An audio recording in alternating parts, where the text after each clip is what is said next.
Hello again. This is Dick Veerman on the IFAMA 2020 Goes Digital platform.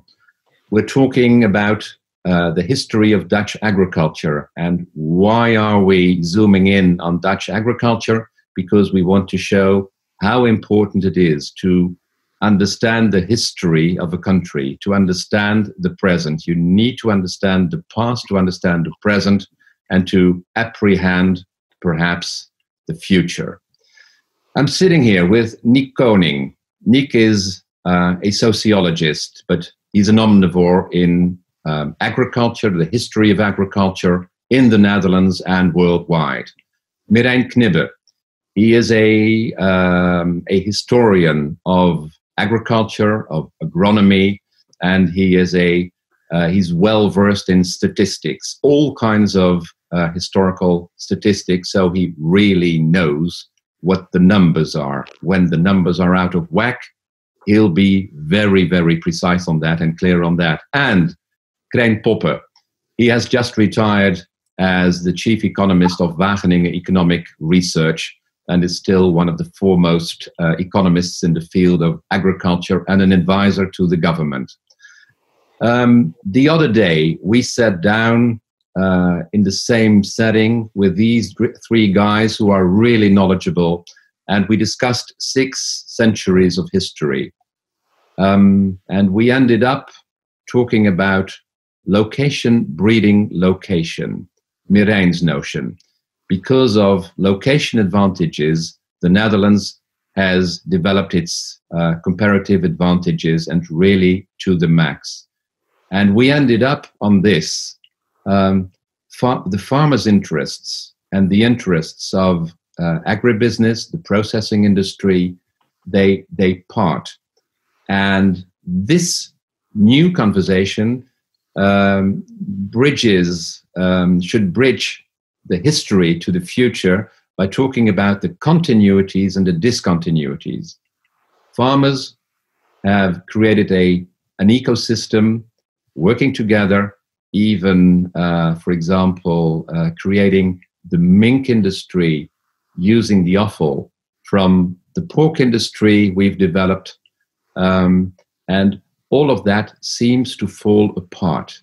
Now, what are the continuities for the farmers, for the sourcing of the agribusiness, and where is the agribusiness going if the farmers, go in a different direction, or if their volume drops? Will the volume drop? That is what we're going to talk about in this new talk with these 3 guys who are very knowledgeable. And as you all know, it's very difficult to make predictions, especially about the future. Yet, we're going to talk about the present and the future. Mirein, if I first go to you, what do you say? What do you see and say about the continuities and the discontinuities, and especially on the farmer side? What will the output of the Netherlands be in the future? Well, let's say at this moment there's quite some anger, and I did take a deep dive into the statistics last year, especially in prices. And let's start in the 60s. What do prices in the 60s, or in fact the pricing system in the 60s, have to do with the anger today? If you look at these prices, and I will connect this to all kinds of other systems, you can see different systems of price setting. You have the free market prices, demand and supply, and people are selling and buying, and a price results. Then you have what is called administrative prices. It's the prices set inside a company. A nice example are the prices of protein for milk. There's no market for protein, there is a market for milk, but there are prices for protein in the milk. These are set by a company. One company sets other prices than other companies. There's no competitive market. And you have, of course, government prices. When we go back to the 60s, government prices were quite important. I'll take milk as an example. About 40% of total income of milk farmers was, in fact, a kind of subsidy of the government on prices. They were adding money to the prices, and the factories received this money and paid this to the farmers. fast forward to 20, 30 years later, there was this neoliberal era, and the government wanted to get rid of the subsidies, and there was this idea of a competitive sector of farmers receiving market prices and without subsidies. Well, the subsidies were indeed large and by abolished, at least direct subsidies, price subsidies, and the expectation was that there would be free prices, market prices. But what happened? Companies became bigger and bigger and bigger and bigger, and the administrative prices set within companies, including cooperative companies, became more and more important for farmers. Milk as an example.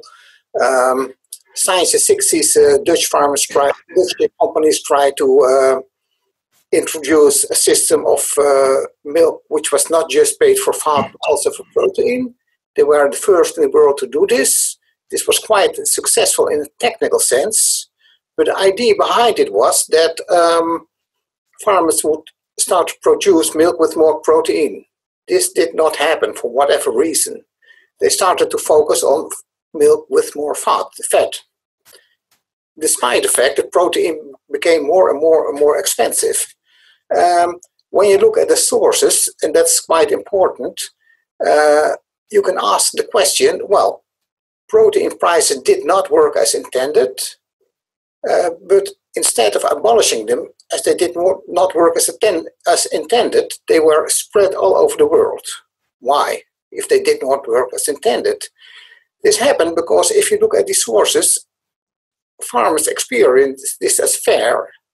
It was a honest price. They were producing fat and protein, and it was just honest.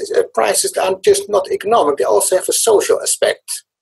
And the farmers were quite sensitive to this idea that prices, again and again in the sources, farmers say, yeah, we want these protein prices. We do not react to them in the economic way of the economic models.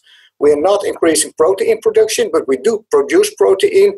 We can measure this, and then a farmer who produces a lot of protein should get more money than a farmer producing little protein. So the social aspect of prices inside cooperatives became important in this administrative system. So next to market prices, because the cooperatives did sell milk to supermarket chains, etc.,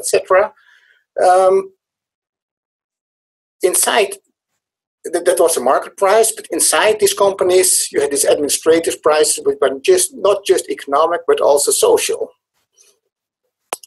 However, and that was a nice example, which I discovered did this week, and Dick extended this yesterday in a phone call. When you look nowadays, you have a supermarket chain like the Lidl, which is a German supermarket chain. This, of course, sells milk and meat. It sells in all kinds of countries, Germany, the Netherlands, Belgium, etc. If you look at the Lidl in Belgium, and again, this is a German chain, it uses the Beter Leven label to sell its products. What is the Beter Leven label? That's a label issued by a Dutch animal welfare organization, which farmers can get when they produce in a more or less welfare-friendly way. So a German supermarket chain is using a label from a Dutch animal welfare organization to sell its stuff in Belgium. And this is, of course, also inside a production chain, and it forces the farmers to apply all these measures which they have to do to get this label. And then you see a change within this chain.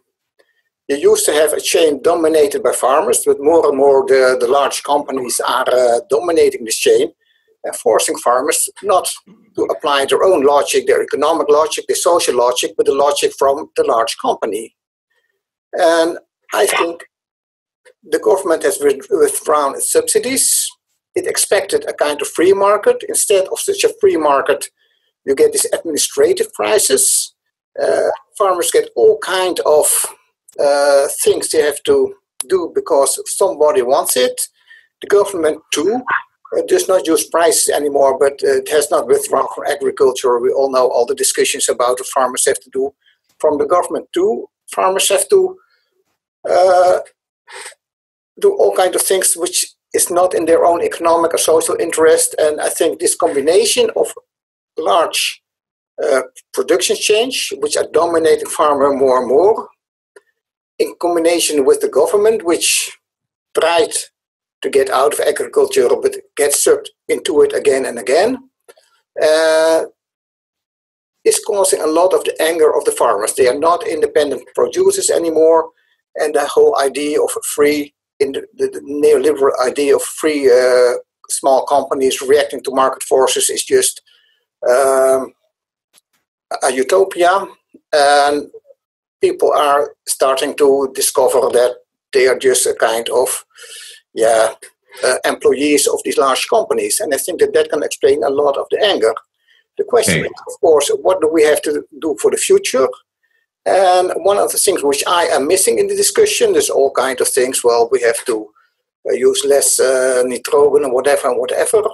But it might be that the government has to get back in the pricing system again, using the social and economic logic of farmers themselves as an idea behind this pricing system, and get it a little bit out of this production change. That is what I discovered from my delve into the statistics, and I can say a lot more, but this is, I think, the angle which is most novel in this discussion. Okay, thank you, Merijn. What you're saying is we thought, indeed, Nick, I'd like to go to you. So let's go to you directly before I sum it up. I don't need to sum it up. Please respond. Okay. In itself, what Merijn is saying is clearly recognizable. But it's not specifically Dutch. No. It is, in fact, in the whole EU, and if you look at the other side of the ocean, in the United States and Canada, you can see the same tendencies. Governments retreating out of agricultural market and prices policies, agro-industrial chains growing and organizing product differentiation, also differentiation between bulk products and specialty products within the chain itself. I have a correction, I think. I don't think the word subsidy as a description of the old policy is a good description. Today we have subsidies. Today we have direct subsidies, checks from the exchequer to farmers. What governments did in the past was they organized the market. They organized the market in a way that consumers paid a minimum price. This system led to surpluses, which then had to be exported with subsidies. That was a problem, and their subsidies came in. But most of the product was sold in the internal market, and it was the consumers who paid the price. It was not a subsidy. I agree. The system was abolished. Agree. That system was abolished. It was replaced by direct subsidies that had to do with problems in the WTO, in the international trade organizations, where it was said, we want to get rid of those export subsidies, and we still wanted to continue exporting, and then we shifted to an indirect system of subsidizing those exports. But the problem is, as I see it, in our last, and so all this is a general development. But in the last discussion, we have been talking about the specific situation of the Netherlands. We have been talking about location advantages, and location advantages breeding new location advantages. And I think what's interesting is to look at how are those location advantages still there? Are they still there for primary agriculture? Are they still there for the larger agro-industrial complex? And if they are no longer there, and I believe they are eroding, what are the consequences for this? So let's go to Krijn now, and then I propose, Nick, you respond to Krijn. So indeed, Krijn, are they eroding, and what are the continuities and what are the discontinuities? Yes, thanks. They are partly eroding and partly not. Let's take up your last point. What is the continuity and the discontinuity? As I see it, we in our previous discussion, we said localization brings localization. And we moved from a capitalist agriculture with a lot of labor, from wage labor, to a family farm system. And we created in the last century a lot of institutions, the cooperatives, the governmental interventions to support that family farming.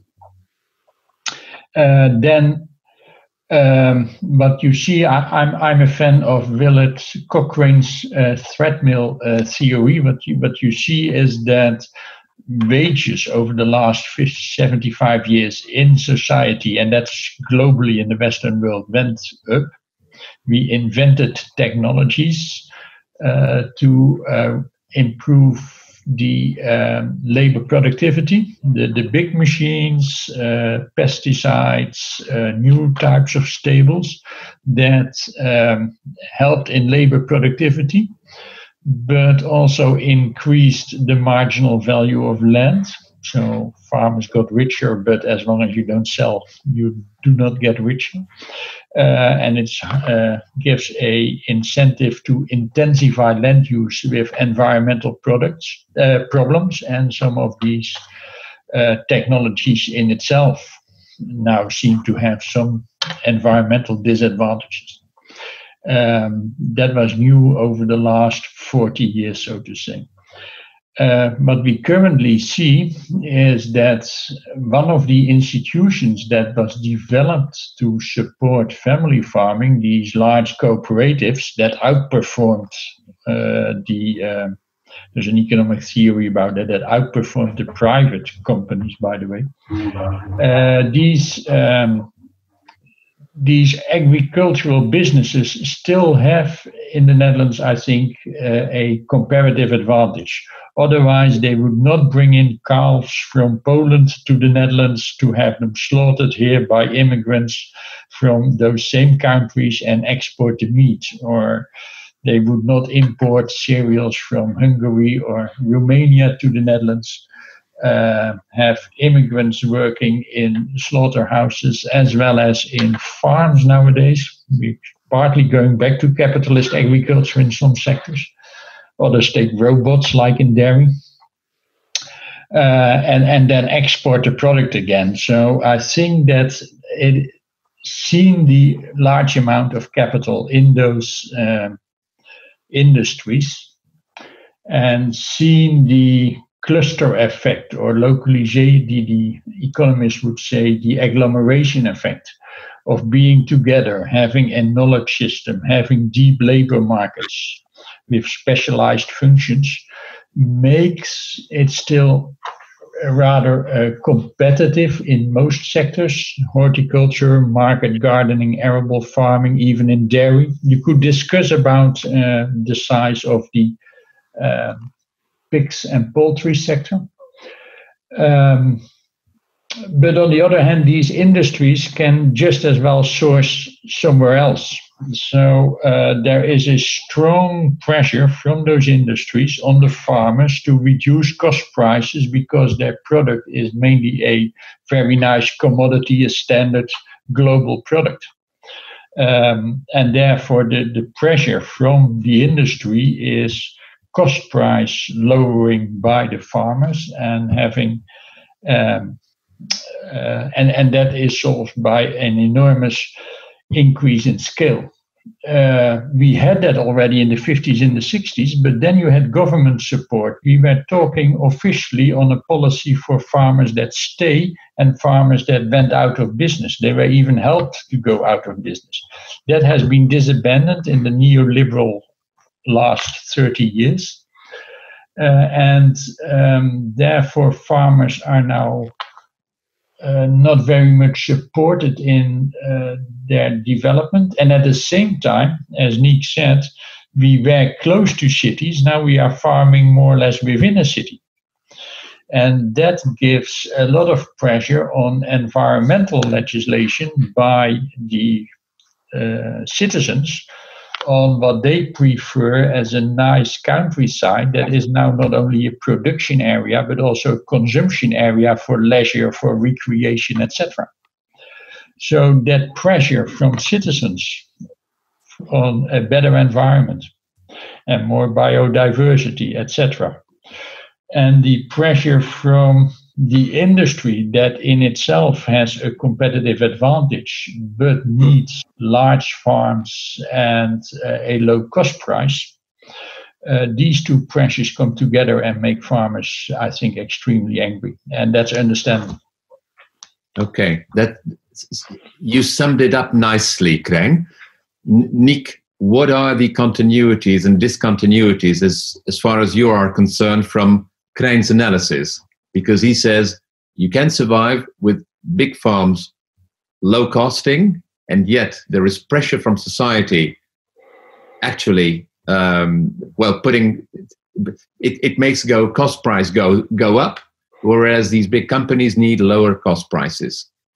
He says the companies put pressure on the farmers to lower their cost price. I didn't hear him saying you can survive in this way, because it's unsure how many farmers can survive in this way.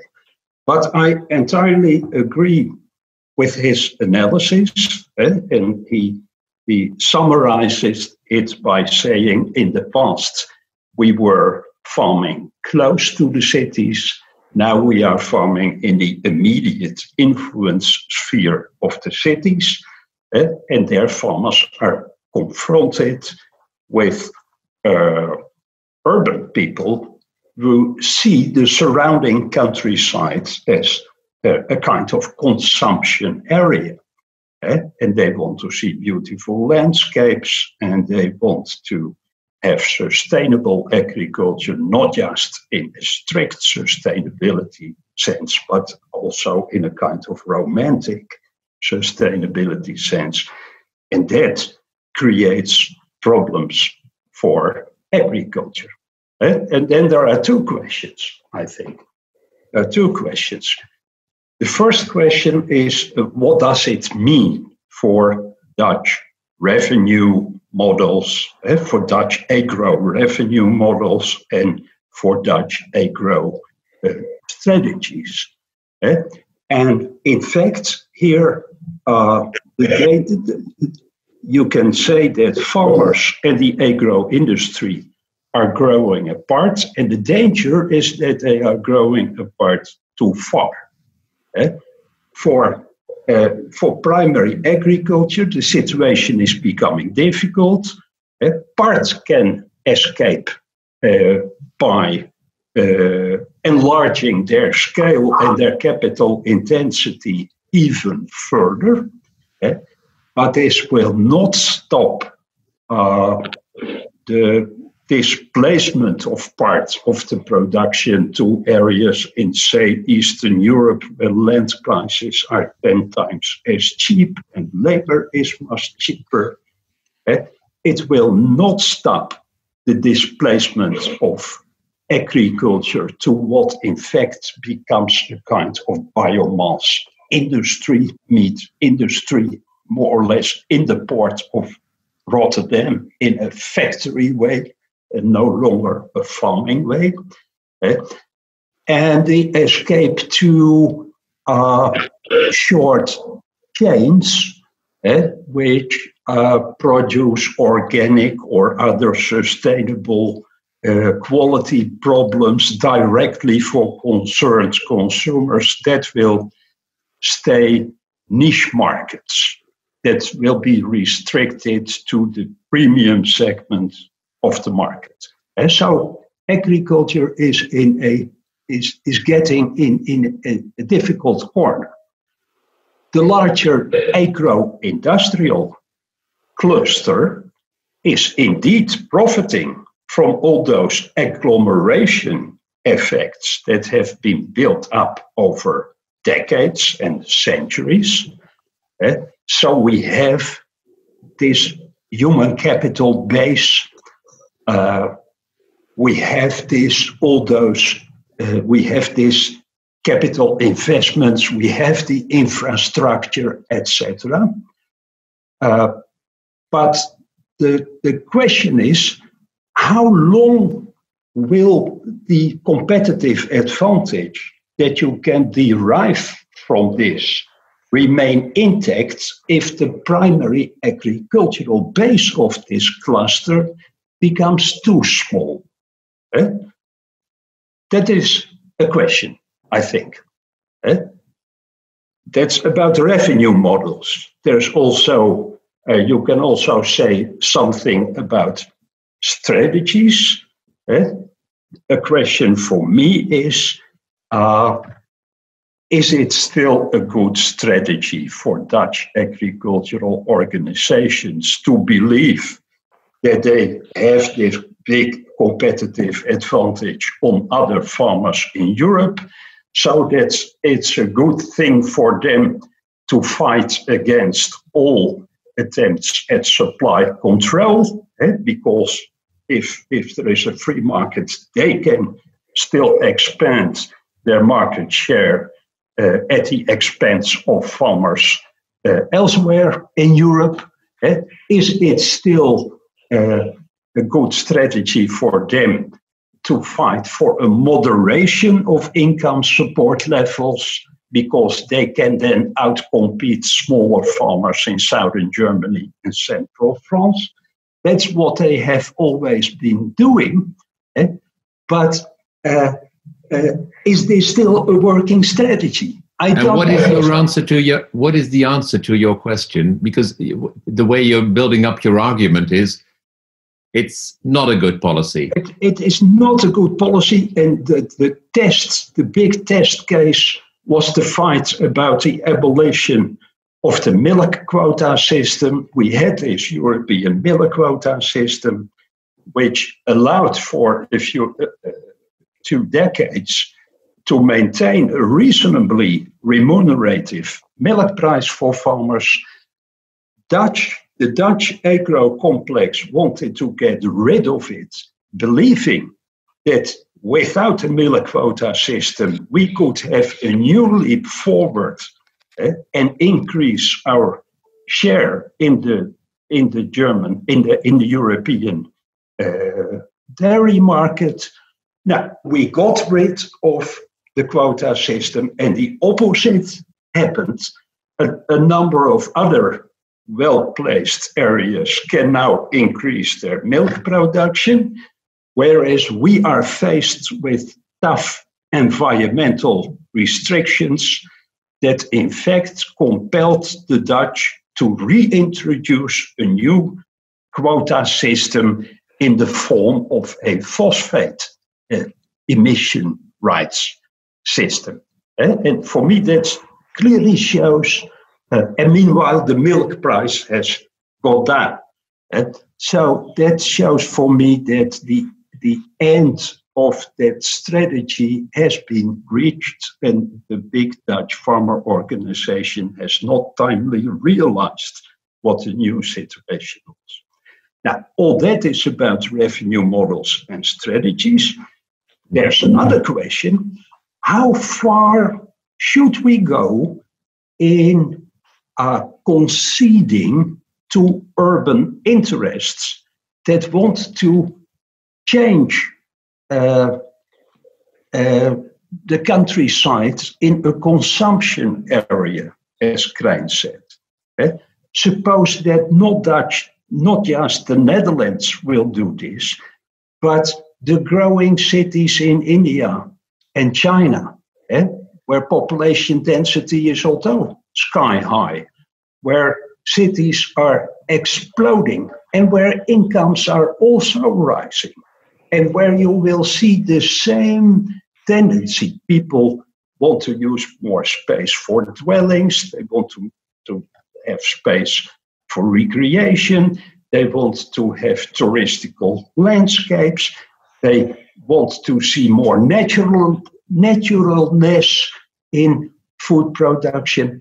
What does it mean for the global supply of food, not today, but after, let's say, 3 or 4 centuries from now? Will the Chinese still succeed to ring fence 120 million hectares for food production? So there are these larger questions too. Thank you, Nick. That is, I think it's a complete picture you're putting on the table now. Krijn, I can see from your face that you kind of acknowledge Krijn's very big question: what will happen if all the deltas in the world, because the deltas are the used to be the fertile agricultural arable land countries, suppose that we're going to put them out of production with the argument of nitrogen, because that is what we're facing in the Netherlands, and in the end, you stop a lot of production. I saw from your face that you kind of acknowledged that problem. How do you respond to that? Well, I was also thinking on the earlier point that Nick made. I'm happy that Nick and I agree on the analysis, but I think for the viewers, we should separate in the discussion the agro-business complex, which I think still has comparative advantages and where we can build on to improve that. But it will see less production in the Netherlands. The debate is out how much, is that 10-20%? And it will have much more of its sourcing. The next mergers will be international. Arla in Denmark did that already. Friesland Campina has German members. So this enlargement of scale will go on. So that's I don't worry too much for the agribusiness cluster, although you have to have innovative farmers in your neighborhood. You can discuss if you can also count in the farmers in Flanders or in North Rhine-Westphalia or Niedersachsen, but you need, of course, farming in Northwestern Europe for those companies. But then they are still linked with the port, and essentially they are also more and more here for historic reasons and due to the fiscal climate and due to the connections with Schiphol Airport and Rotterdam, just like other companies. Then there is the analysis on the hectares, and that is we have 1.8 million hectares in arable farming in the Netherlands, and that decreases over time slowly due to building and infrastructure, but it's much more expensive to make that all nature. So we will for the next decades certainly have 1.5, 1.6 hectare of land to farm in the Netherlands. The third one is level of analysis is then the number of farms. And that was the point where Nick made his strategy, because as I explained, under the current model, the number of farms goes down quite quickly. You see it happening. It's partly demographics and it's partly this pressure from the two sides. People don't like it anymore. And we end up with a small number of very large farms.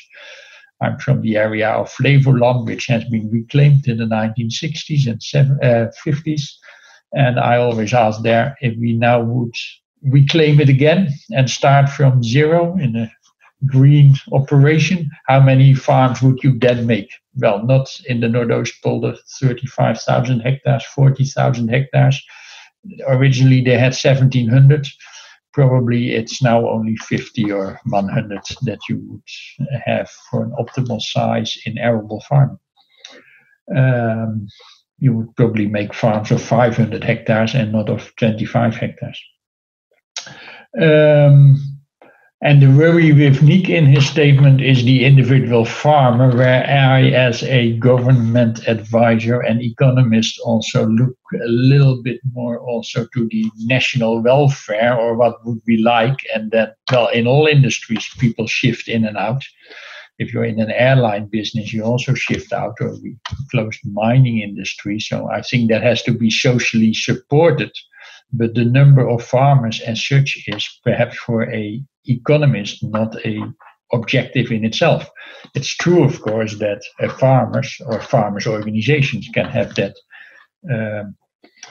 objective, and then probably Niek has a point, then you have to review your strategy.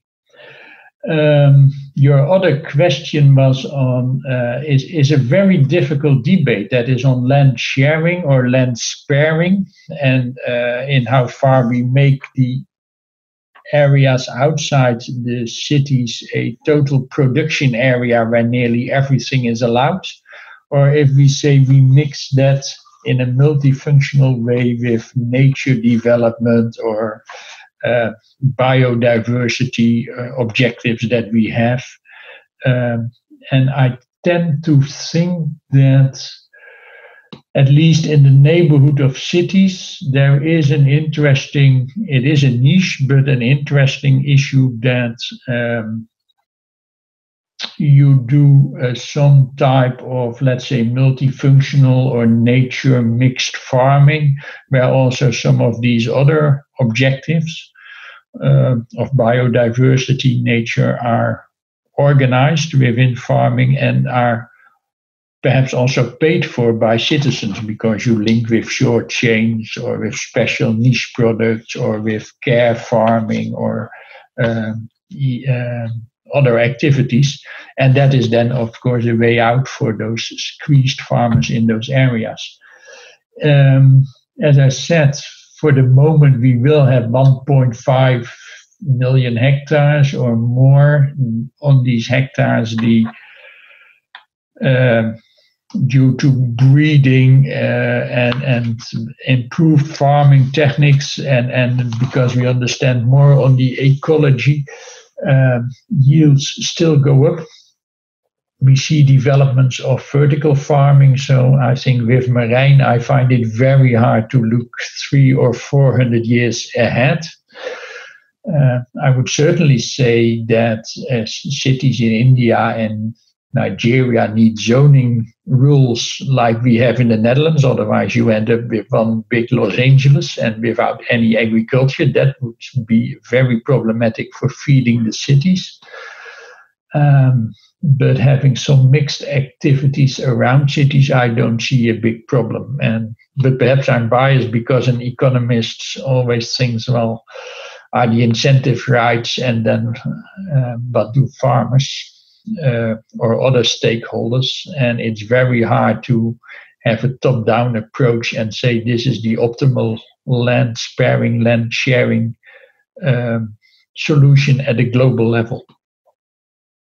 Okay, let's try to sum this up. Farmers are in a squeeze. Agribusiness still has its comparative advantages. They have been built up over centuries. All the human capital, everything is there. The whole business ecosystem is there, and it is well ingrained in the global economy. So they can go on and they can make a choice, either source in the Netherlands, and that is where they put pressure on the farmer, as does society. Farmers are in a squeeze, and that is why they are angry. That is where we are. Agribusiness can continue. But now the big question is, and that is one I discussed with Marijn last night, where are we getting at? And now I'm getting to the point of innovation. It's very difficult to make predictions, especially about the future, and especially about this cluster that could be very creative, but is innovation perhaps blocked by power relationships? That is something what we're getting at here. Obviously, between Nick, who has kind of a social point of view, what do we do with the farmers? Krijn says, well, I'm an economist, I watch. But let's now talk innovation. The cluster is there. It's a very complex cluster. So new innovations, completely unheard of, unthought now, could come out of it. But Merijn says the big chains lock in or impose their kind of innovation. And new innovations cannot come out of it. What comes to mind to me is Michael Porter's theory of the comparative advantage of nations. What is the comparative advantage of this nation? It created this complex. And if you, perhaps this is the question I'd like to ask you. Is innovation, the innovation that could come out of this cluster, is it secured by policies?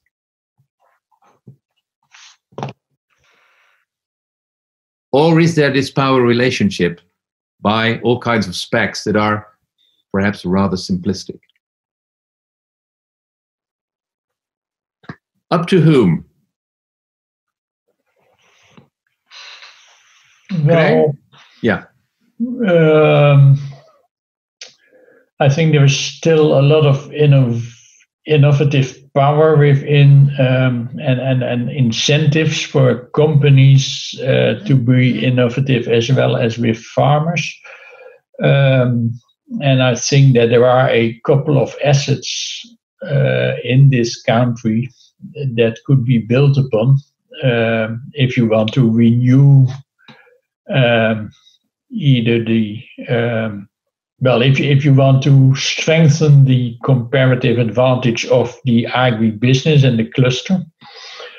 And I see a couple of them. First of all, related to our previous discussion, realize that you're in a metropolitan area. So that perhaps ask for some innovation with farmers in those niches and this ecology and nature-oriented farming and blending farming. Okay. I agree, but let's put a number to that. That is 2 to 3% of stomach share. Yes, that is interesting, not so much for food production, then do it industrial. It's interesting because, as Nick says, you have a number of farmers who look for nice opportunities, and you have this citizen farm interrelationship. And even the chemical industry or whatever cannot afford to have angry citizens who think that they don't have good production practices. So development there on the fringe of those cities or the water, the areas where we get our drinking water from or other nature areas. So that's one area. Try to use that metropolitan force. The other one is look to the other strong industries in the Netherlands that could be related to food and where you build up a much more complex product and service. And in that sense, I'm thinking on two others. One is ICT. We have the Brainport in Eindhoven. We have good technical universities. And as we see in some of our IFAMA discussions, high information technology could be a big driver of the next change, like we discussed the chemical revolution and the industrial revolution in the 19th century.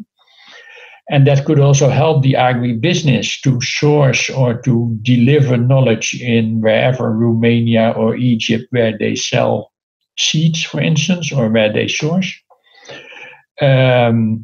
And the other one is the big problem at the food and consumer side. What could we do together with the health industry on lifestyle and obesity problems and that type of issues? Thank you, Pei. Nick, how would you respond to that? That is a view on innovation in the cluster and perhaps on doing some unlocking on simplistic spec settings, specification settings.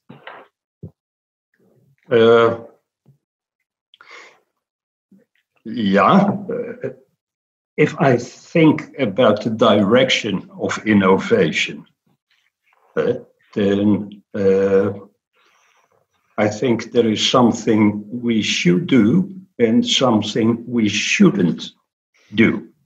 And then I'm again thinking from a global long-term food availability perspective. What we should do is work on a new kind of agricultural revolution. Today, the whole discussion is green revolution techniques together with genetic modification on the one hand, or organic agriculture and things related to organic agriculture, today fashionably called agroecology, on the other hand. But that's not what we need. We need really a new, if we want to have enough food in the world after, let's say, half a century, when our grandchildren are 50 years old, then we need really a new leap in production. And that there we will have to step out of this agrochemical and simple mechanization paradigm. And we have we need new, novel biological techniques in which we reinforce the cooperation between individual crop plants to increase their collective productivity as a crop. We have to increase the cooperation between crop plants and other useful organisms. We have to use ICT and micro-mechanization for a new kind of pluri-cropping systems, etc. But we really have to increase what the agronomists call potential yields, the yield potentials of crops, because that's not unproblematic. Krijn said, well, yields are still growing, we have vertical farming, etc. The problem is that the potential yields have hardly been growing the last decades. If you look to the two big food grains in the world, wheat and rice, the potential breeders have not succeeded in increasing the potential yields of those crops with significant percentages. And so what happened in the Green Revolution doesn't happen anymore.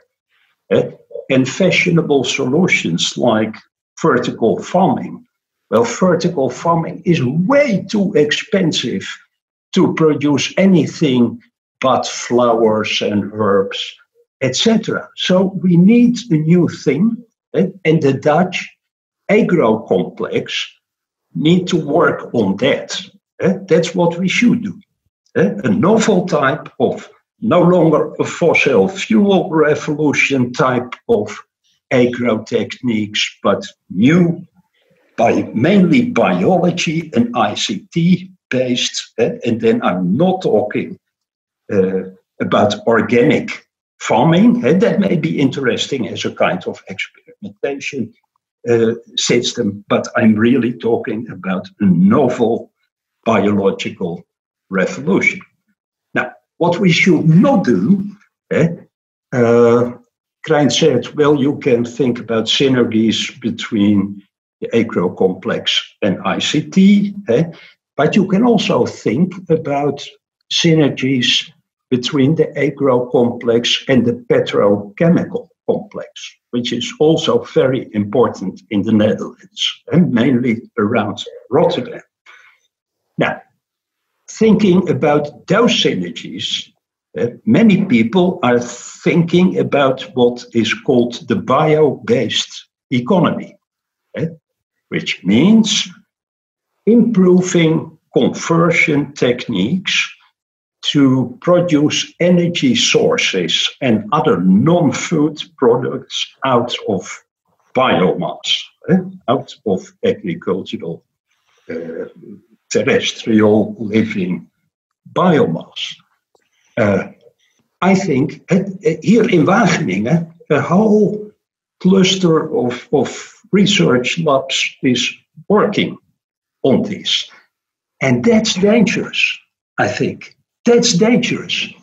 Because if you really look to how much biomass you need to produce a significant share of energy sources and non-food products which are today based on fossil fuels, if you want to produce them on the base of biomass, that are enormous quantities, which leads to the danger that somewhere in the future, the demand of the global well-to-do for air miles or luxury products will compete the poor out of the bulk market for food.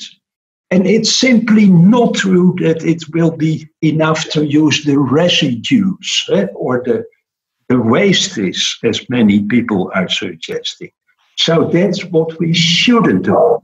Simply looking from the perspective, from a narrow Dutch perspective, what can be our competitive strength in the future?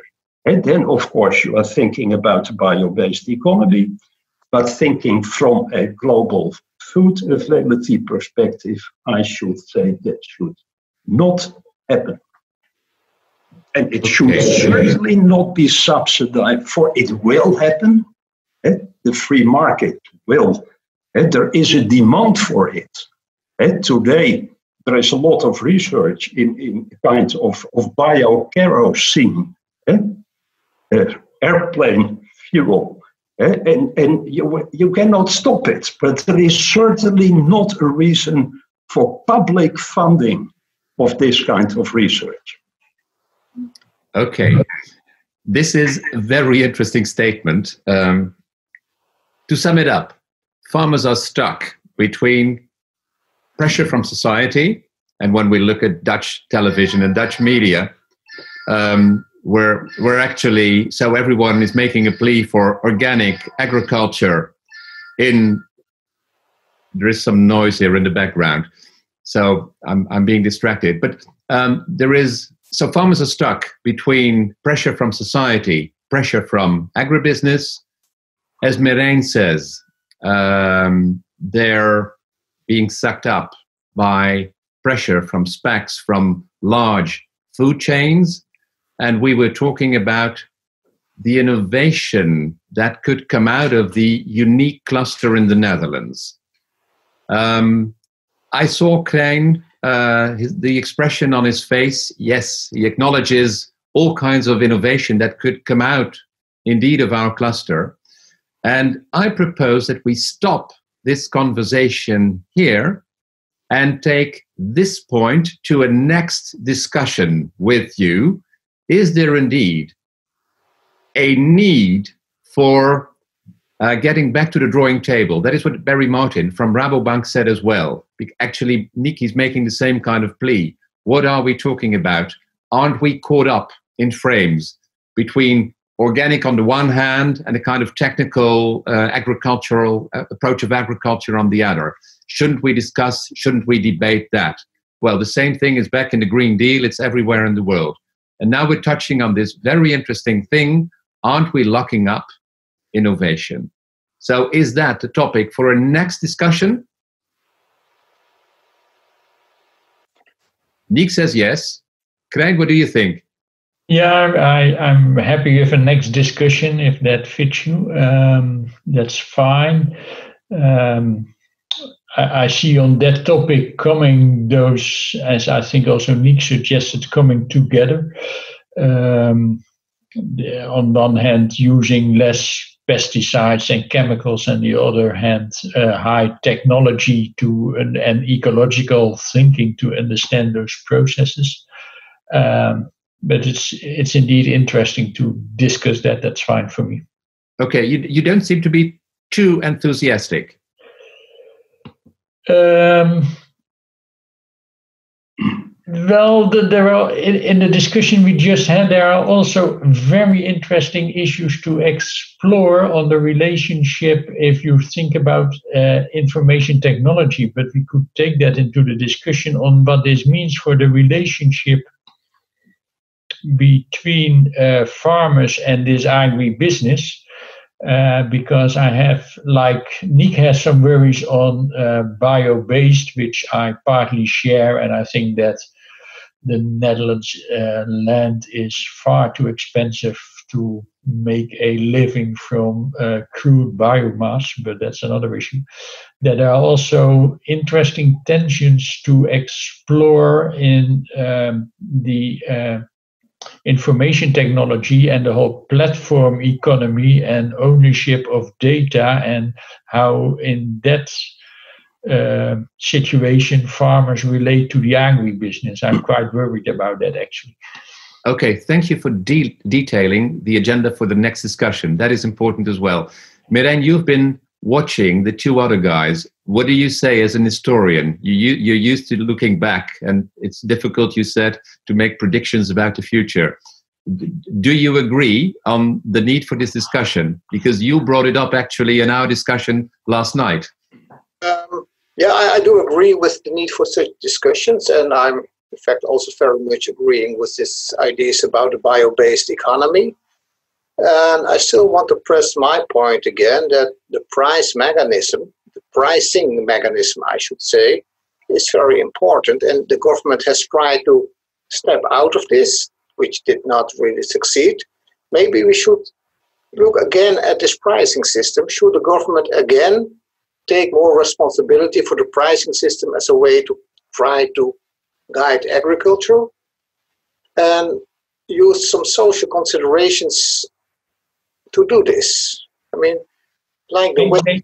May I then add something, Marijn? That is not only the pricing of the products and the inputs, but the pricing of the environmental effects. I'm arguing in papers that there are also two schools here. There are people in the Netherlands who look to the redesign of the landscape and have a lot of interest in what Elinor Ostrom called the commons, and do it together in the polder and organize these things. And my economist argument is that in some things the property rights are not defined very well, and that we should have more pricing, especially on these environmental issues, because that helps people to organize them together and to trade them. So, and if I may add, Peter van Bodegom from Leiden University makes the plea for doing nature accounting, so nature costing and nature profiting as well. Now, Merijn, so thank you. So now I'm cutting you, but that is not what I wanted to do. But thank you for making a new detail to that discussion as well, because we're really advancing here. The last words for you, Merijn. Yeah, I want to correct one thing. Go ahead. Nick, go ahead. Oh, well, you summarized the discussion in your way, and then you looked at us to ask, what do you think about it? And you thought that I was nodding to agree. But what I, in fact, was doing was looking to the other guys, what they were thinking about it, because my feeling is that we have now a number of very different issues, all somehow connected to the subject we are talking about. But we have, it's very different issues. It is, how do we deal politically with the farmers in the current situation? Should they somehow be compensated? So that's a question of social justice. There is the question of where do we find our agro-industrial strength? There is still the question, how long will this agglomeration effect continue if the primary base is eroding?